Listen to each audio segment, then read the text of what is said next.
বড় খবর, big breaking news দেখছেন এই মুহূর্তে পাওয়া সবচেয়ে বড় খবর। লোকসভা ভোটের মুখে বড় চমক। বঙ্গে তৃণমূলের সঙ্গে জোট কংগ্রেসের 6টি আসনের প্রস্তাব পাঠালো কংগ্রেস।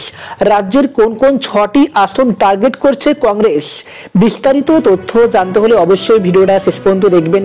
চ্যানেলে নতুন থাকলে অবশ্যই সাবস্ক্রাইব করে অল নোটিফিকেশন অন করে রাখবেন। লাইক বাটনে ক্লিক করে একটি লাইক করে দিবেন।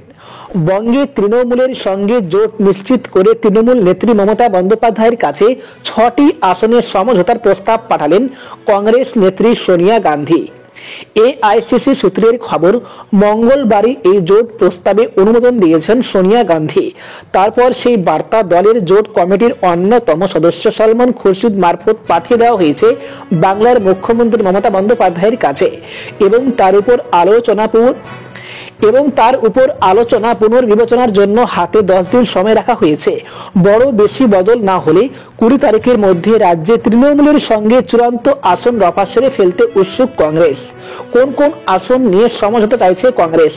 যতদূর জানা যাচ্ছে 6 আসনের এই তালিকায় রয়েছে বহরমপুর, মালদহ দক্ষিণ সহ মুর্শিদাবাদ, দার্জিলিং, রায়গঞ্জ ও পুরুলিয়ার নাম। কংগ্রেস বঙ্গে কাদের সঙ্গে জোর যাবে তা নিয়ে প্রাথমিক দ্বন্দ্ব তৈরি হয়েছিল।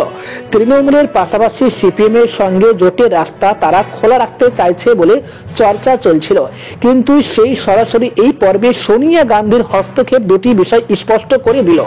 এক, বর্তমান পরিস্থিতিতে নিজেদের অবস্থান নিয়ে দ্বন্দ্ব তৈরি হলে কংগ্রেসেরই ক্ষতি। 2, বিজেপিকে হারাতে তৃণমূলকে তাদের দরকার, তাদের সঙ্গে জোট করে সেই সঙ্গে পুরনো সম্পর্ক আরো মজবুত করে নিতে চাইছে কংগ্রেসের হাইকমান্ড।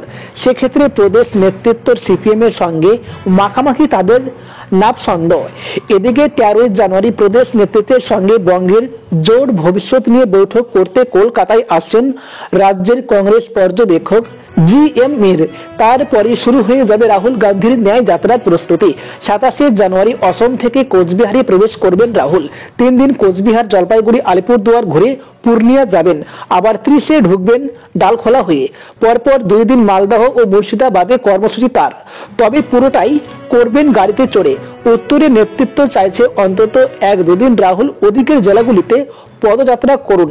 এই রাজ্যের পর রাহুল ঝাড়খণ্ডে প্রবেশ করবেন।